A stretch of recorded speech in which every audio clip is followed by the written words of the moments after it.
As a fourth-generation entrepreneur and business owner, I know the grit and grind that it takes to run a business. With Chingon SA, we're capturing stories from other local business owners and sharing them with you, our querido community of Sananto. From the culture, for the culture. Welcome everyone to another episode of Chingon SA. I'm Luis, I'm the host of the show, and today I'm super excited about today's guest and introducing you guys, because to be quite honest with you, I don't know anybody else that is doing the type of work that she's doing. So really excited to kind of share that with you guys and share what her company is doing. So let's jump right in. I want to welcome Kendall Cox. She's the co-owner of Enduring Home Solutions, a home modification company. She is an occupational therapist and certified accessibility specialist. And she helps find solutions for people with mobility, health, and aging challenges to remain safe and independent while continuing to live in their homes. Welcome to the show, Kendall. Thank you. So excited to have you here. You're wearing your Kansas University jacket. Go Jayhawks. You got it, yeah. Rock Chalk Jayhawk. Rock Chalk Jayhawk, yeah. yes. The game was just last night when we were recording this. Yes. But the national championship game here in San Antonio. I heard we were good hosts. That's right. Yeah. Excited. We had a ton of people downtown.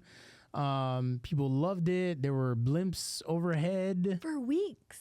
For weeks? Well, at least 2 weeks. I drive down there and I would keep seeing blimps. Yeah. Well, we live pretty close to downtown, so we did have the ability to see them downtown. But thanks for agreeing to come on the show. I know you're a little nervous about coming on the show. Hopefully, this is somewhat of a good experience for you. Of course. All right. It's always good to talk to you. So I'm really curious. I know a lot about you. You're my sister-in-law. So full disclosure there, but want to kind of tell people a little bit about you and your kind of experience in life and why you decided to become a business owner. So what you say with a little reluctance. So kind of talk me through that journey. How did you end up wanting to become a business owner? Well, things are serendipitous and strange in life, right? You look back and go, how did I get here? In high school, I had a friend who was going to do HOSA, was the class. It was an elective class, Health, Occupation, Students of America. And I said, cool, I'll do that with you. And so we basically, as an elective, got to go and shadow a bunch of different health professionals. So I sat in on a bunion surgery on somebody's foot. Like in the room? Yeah, in the surgery theater. Yeah. I saw eye lift, like all kinds of crazy things. Like LASIK or what is it like called? cosmetic surgery? So what's surgery? this called? The eyelid? Eyelid, yeah. So as you age, everything gets droopy, Sure. including the skin over here. So you get where you can only have half vision because literally your skin is like drooping down. Yeah. So they just make a half moon and put it back up. Anyways, cataract surgery. I saw all kinds of crazy things. One of the loves I think that you and I share is we love watching. This sounds really bad, and I don't mean it to, but we love watching people get injured. Dude, my favorite thing is when you text me YouTube or videos, you're like, look at this one. And I'm like, oh, that was a nasty tibia break. Let me watch it in slow-mo again. Yeah. Well, I'll say it's unique. Sure. But we also just are fascinated by the human body and how it's put together and how it's made. I mean, it is a marvel. Yeah. Sure. And so we just are fascinated by that.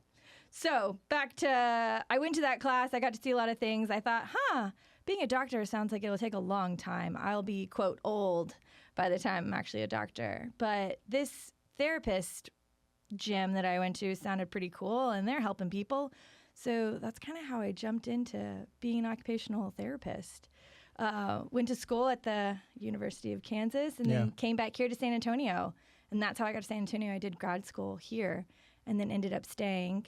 I'm a 16-year occupational therapist here in the state of Texas, and then have kind of recently jumped into being an entrepreneur and being an accessibility specialist. So let's talk about that a little more.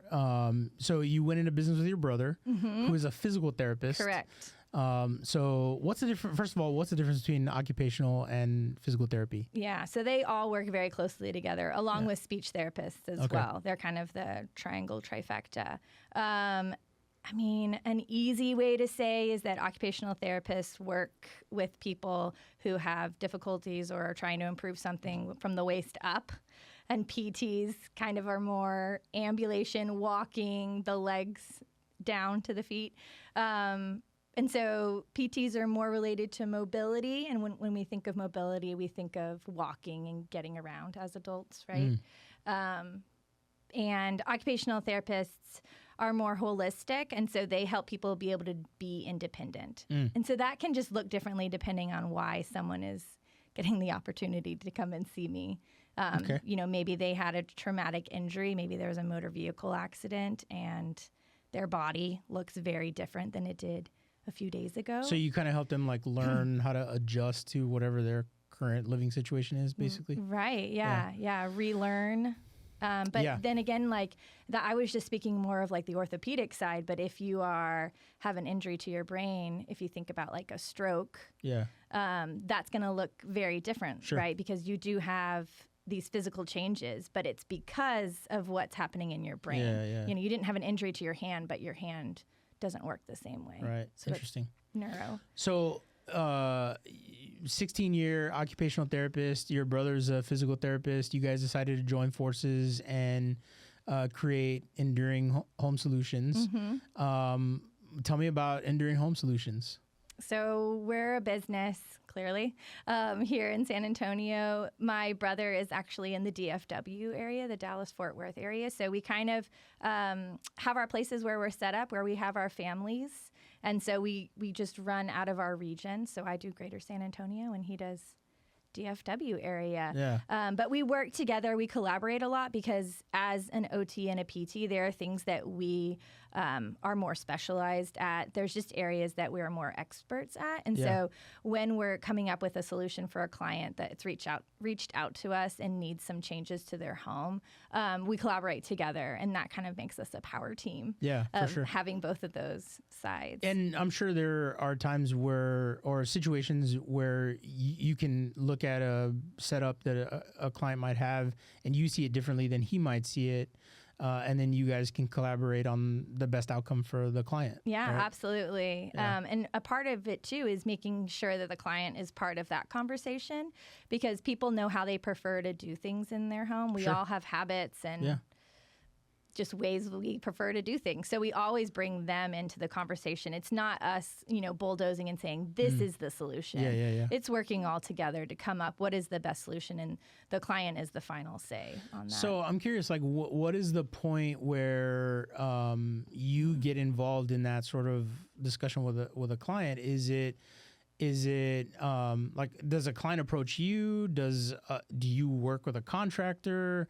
Does a contractor work with you to help their client kind of figure out, like, what do you work with an interior designer? Do you work with an architect? Like, how do you get involved in that conversation? Yeah, so all of those are open and on the table for sure.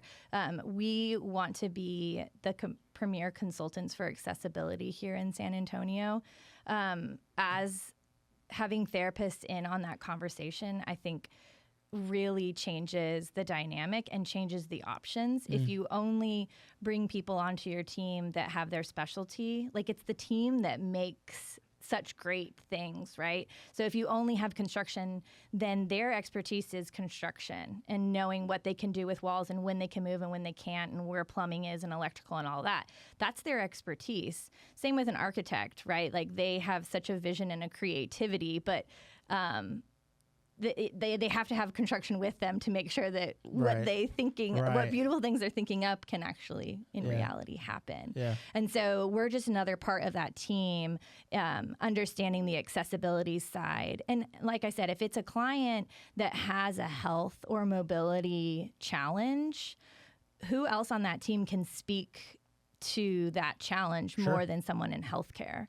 And so that's how we can provide expertise on a team aspect. So would you prefer like that a client reach out to you first? Do you come like at what point, I guess, are you engaged in that process? Mm-hmm. Yeah, I think anybody would say the sooner the better, right? Yeah. Because if you're specifically what you're saying with an architect makes me think about new builds. So if you're planning on building a house for the long term or for a long time that you want to age well in it, you would want to have somebody on early to help with those drawings and make sure that doorways are where they should be. A lot of things I think about are efficiency, as you and I were talking about earlier about just, gracefully aging. Yeah. We don't have as much energy and things start to hurt more. So how can we be more efficient in the way that we move around our house?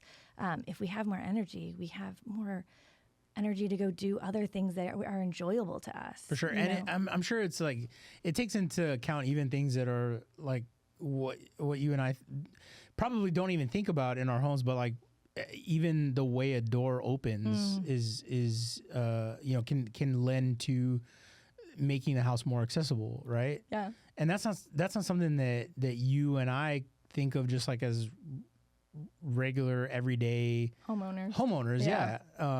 But long term, the way a door opens might be might make the house more livable or more accessible to somebody who's older.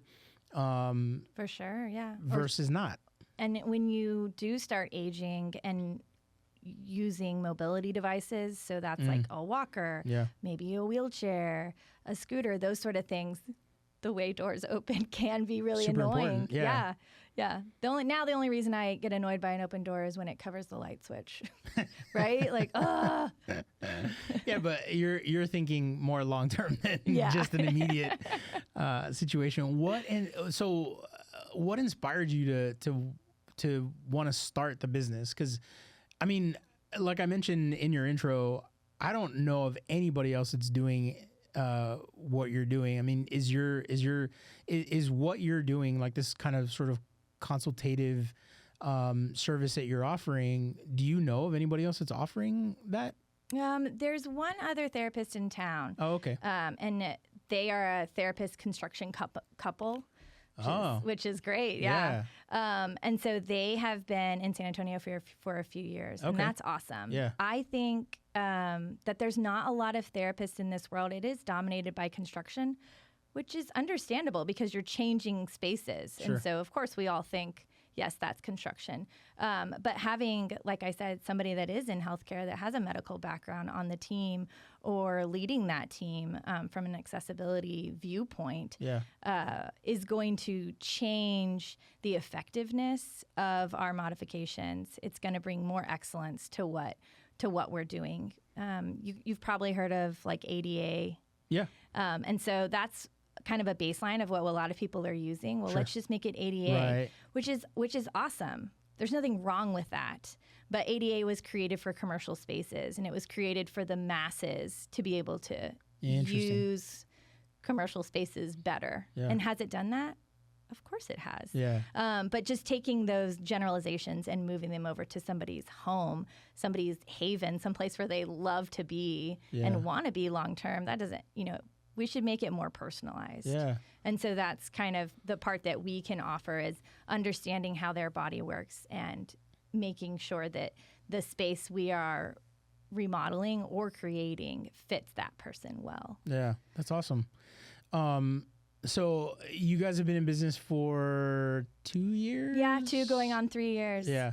What have been, in the short amount of time that you've been in business, and I imagine you also have kind of a unique perspective on this because one owner lives in the DFW area, one owner lives in San Antonio, right? So what have been some of the biggest challenges that you guys have faced so far in your 2-year tenure? Yeah, probably just being a business owner and understanding or learning all that goes into a business. Being in healthcare, there's a whole system, decades of a system that has been built up for better or worse, here we are. But it is a system that works fairly well to help people. And so we are just, in that aspect, we're just a part of that big system, right? We're a cog in this wheel that makes it work. Yeah. Now we're stepping out of that. And like you said before, I don't know a lot of people that are doing home modifications that are therapists in Texas. So we're trying to create and educate and tell people that this is even a thing. Yeah. And so it's a big ask. It's a big lift to be a medical professional that all of a sudden is trying to be a marketing professional. And, did you know that there are finances and laws and all this stuff that goes into being a business owner too? And you need to pay taxes and it's a whole thing. So, I don't have a business degree. We have people like you and my husband who has a business degree, and we have people that we've reached out to ask for help, bookkeepers and different things like that. Sure. And we're just learning as fast as we can. Yeah. That's a sort of a constant theme that keeps coming up in these episodes that I'm doing, right? I think I've recorded 6 or so episodes, and we keep hearing that same sort of thing is like, you don't know what you don't know. Yeah. Right. And when is the perfect time to jump in and become your own business owner? When do you know enough to become your own business owner? And it's just one of those things that you just got to do it. Yeah. Right. Life is constantly learning. Yeah. And I think that's important for business owners to know, is that you've got to continue to learn. And if you're not learning, if you're not thriving, you're dying. And so that's super important. What has been like one of your biggest takeaways in this process, like of being your own business owner over the last couple of years? What's one of the biggest takeaways that you've sort of stumbled on, that you've learned? I think I've been really excited to get to know a lot of different people in San Antonio. Being now an entrepreneur, like I said, and all of a sudden being thrust into this business side of the world, I have connected with so many other business owners that I never would have before. Yeah. And so being in all these different areas that I never would have experienced before or really had a lot of commonality to speak to, that's been the most exciting thing to me. But I love meeting new people and learning what people do. I'm a curious person. I was going to say that about you. I think you're genuinely like curious person. So I think you were a natural for that. But like, there's also things like, we talked about, you don't know what you don't know, right? Like, you don't know how to be a marketer. How do you get your message out? Yeah. Right. How do you? That's a great question. I'm still learning. Because we learn something new every day, at least one new thing every day. Yeah. Being a good networker, part of that is being a good marketer. A part of that is being a good networker, right? So to your point, you got to get out there and you got to meet people. And then what about all the admin side of things, right? How do you pay yourself? How do you pay your taxes? How do you keep all that organized? How do you bill customers for your services? When do they pay? What happens if they don't pay? Yeah. Like all those things are things that you probably have had some experience with, or hopefully at least not the last part. Yeah. Well, and it's how do you meet people and be compassionate for where they are? Sure. There's a lot of people that are hurting and struggling. A lot of the people that we encounter have had some sort of traumatic thing that has happened to them that they weren't expecting, right? So that's when they come and see us or meet us or are searching for us. So a lot of times people who are being discharged out of a rehab center are, for what the medical system is, there are some things that happen very quickly. Sure. And it will be like, hey, so you're getting discharged in 3 days. Yay! Yeah. And you're of course excited because that means you're on this path of healing. But all of a sudden now you're like, okay, so I'm going back to my house. I see my house in a whole different way now. Yeah. We've all sprained our ankle, maybe, is one thing we've done, right? And so all of a sudden you're like, wait, now I'm on crutches or I'm in this boot. And this house feels very different now that I have, this minor thing going on that will heal in 2 or 3 weeks. 4 weeks now for us. Yeah. For us older folks. Yeah, but those are hard times. Those are stressful times for people. Sure. And, we've seen a lot of our patients go through those times being OTs and PTs. We've gone through that ourselves with our own family members who are being discharged, but we have all this knowledge and information about it. We kind of know how the system works. We know how insurance works a little bit, much more than just a typical San Antonian. Sure. And so to be thrust into this, you mean so-and-so's being discharged in 3 days? What am I going to do? That was one of the big reasons for starting this business, is having seen people being discharged out of our care, because, I don't follow, when I work in the medical system, I don't follow them home. Right. There are all these kind of stops that happen. Right.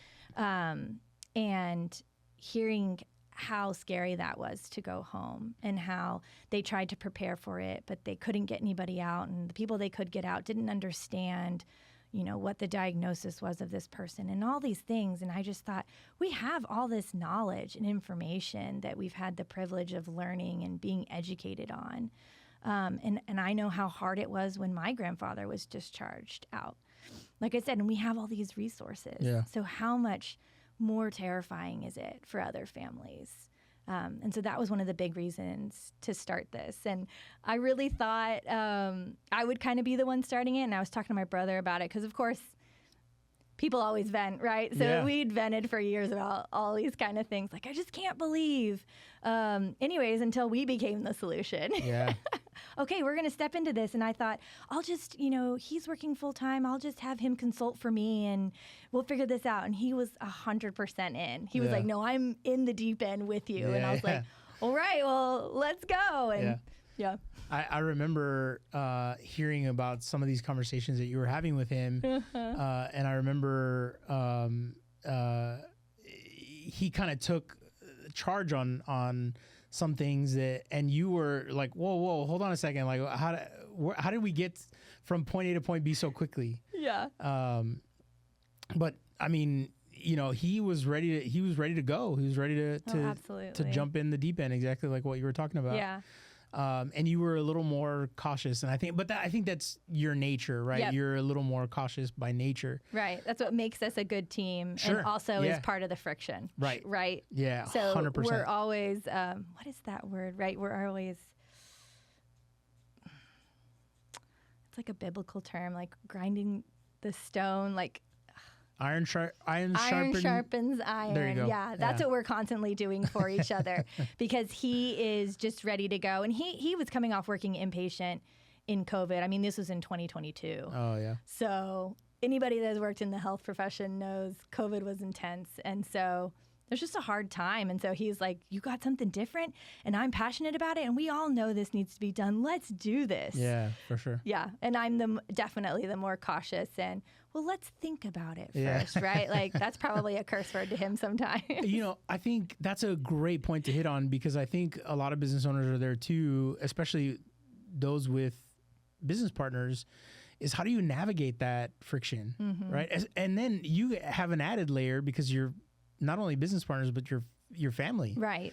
So how have you guys navigated that friction that you guys have? That it will inevitably come up, of course, because of your personalities. But I think your goals are aligned, right? Yeah. But how do you navigate those situational friction, times that come up as business partners? Yeah. Well, as being humans, everybody is different, right? We're all created differently. Yeah. So there's a bunch of different ways to get to the same end goal. Is one better than the other? Yes, sometimes, but sometimes the other one is better than the other. And lots of times you don't know that until after the fact. For sure, when I have a conversation with him, if it's like a personal, like family conversation, I'll start with like, hey, I want to ask you, this is just us being brother and sister. Kind of like that, like laying you qualify it. Kind of. Yeah. Yeah, because, and then sometimes he'll be like, I have a business question. Okay, well, let's do that or not or whatever. You're going to put on the business hat. Yeah. Yeah. But I mean, there's a lot of overlap, sure, right? Because whenever we see each other for family weekends or whatever, it'll be like, hey, I've got this business question. Let's sit down on Saturday night and hammer it out. Yeah. So, but I think qualifying, I mean, I think that's a very practical way of qualifying. Hey, I'm calling about this. Yeah. That way you can put that hat on. Have there been instances like when you disagree on a business idea or process or system or whatever, that you guys just didn't agree on and you've had to kind of, find a way to figure it out? Yeah. I mean, time. We both come to the table with what our solution would be for it, and we get to each have time to talk through what that solution would be, what we think the pros are of that. And then the other person, of course, has, well, let me tell you the cons to that, right? But if we can't come to a decision right then, I mean, a lot of times those are big vision kind of things. And so there's, hey, I've been thinking about this. This is how I would approach it. I just wanted to let you know that I'm thinking about this, because if I don't tell you I'm thinking about it, how would you know? Sure. Right? Yeah. So just letting people know what we're ruminating on, or not letting people, but letting the other person know what we're ruminating on, what's frustrating us about the current process and why we think we need to change it. Kind of just taking all of that crazy inside thoughts that we like to keep inside because they're crazy, and letting the other person see some of that crazy so that they can understand where we're coming from. Sure. Because if I just would say, like, this is what I think we should do without giving the backstory of kind of how I got there, I don't know if that's always helpful. Because I want to understand more about how you got to your decision, because I want to understand how you work and truthfully learn from you. If you don't explain to me your thought process and problem solving, then all I get to see is your solution, but I don't get to see how you got there. Yeah. And I do things the way I do them because that's how I'm made, right? Or because of experiences I've had, whatever it is. Yeah. But I like to understand how you decide things so that I can learn from you, because there's things that you do really well that I'd like to do better, And so for someone just taking the time to share that with me, I think is helpful. And it helps just kind of get everyone on the same page. Sure. So what I'm hearing, just to kind of dumb it down for myself, communication is key. Is that fair to say? That's fair to say. But it's like the word communication has like 55 asterisks, right? Yeah. Wait, I did communicate with you, Luis. And you're like, well, I didn't hear what you were saying. Right. Right. And it's not always easy, especially with business owners. I've got 3 business partners. We've all have big personalities. We all have very strong opinions about a lot of things. But I think the most important part for us is that we all have the same goal. Yep. And at the end of the day, we're doing the best that we can to help the team accomplish that goal. Right. And I think that's important for business owners, especially those in partnerships, right, to know. Absolutely. I would say you said some of the words, but nailing down what is your vision and nailing down how you're going to get there, what the mission is too. I think those are 2 very strong things that is going to take some time to kind of figure out the wording and the passion behind it. But if you have those 2 things, and I'll say, I mean, it took us over a year to kind of figure out how to, what'd you say? Simplify. Yeah. How to simplify that down. Yeah. How to simplify that down. Can we cut that out? Let's don't use dumb. Use simplify. But to come to a simplified understanding of what our mission is, what our vision is for this company. And once we have that, we can kind of go back to those foundations, those stepping stones, and making sure we're still aligning with that. That's awesome. This has been a great conversation. I love what you guys are doing. I love your vision for where you guys are going. Where do you see your legacy being? What do you see your legacy being for home enduring solutions? Mm-hmm. First of all, it's enduring home solutions. Oh, dang it. I got to get better at that. I've screwed up so many names of companies. Of names. I know. I really have to get better at that. You need a big Post-it note. Yeah, I'm gonna have to write it down on the really fancy tablet that I have right in front of me. Super fancy. So All you're right. into the home tech. Enduring. Nope. That's what you want it to be. Yeah, enduring home solutions. All right, I got it. And so next time I say it, I'll get it right. So your question was? I don't know. I forgot already. Yes. Where do you see your legacy being? What do you see the legacy being for enduring home solutions? For San Antonio, but I'll say even bigger for Texas, since we're in North and South Texas. We are hoping to just make homes better, and that means having them be more accessible. Everybody knows that we're coming to a time when we're going to have more older people than children in our world. We're coming to a time where, well, we already have passed it, where the demand for senior housing is more than what we have available. And that's nationally, that's not necessarily here in Texas. So we have to have solutions for these. They're not problems, they're just realities. Sure. And so, but it is a landscape that we haven't found ourselves in before as the United States of America. And so just being able to be a part of having more accessible spaces for people to live and to thrive in will just be beautiful. Yeah, that's awesome. Thanks for coming on the show. It's been a great conversation. Hopefully, folks took away some really good information. But if they want to learn more, if they want to connect with you, connect with Enduring Home Solutions, what's the best way for them to reach out to you? Email, social media, phone number, like what, plug your things. Yeah. We can be found on the internet, on the great World Wide Web, at enduringhomesolutions.com. Not home enduring solutions.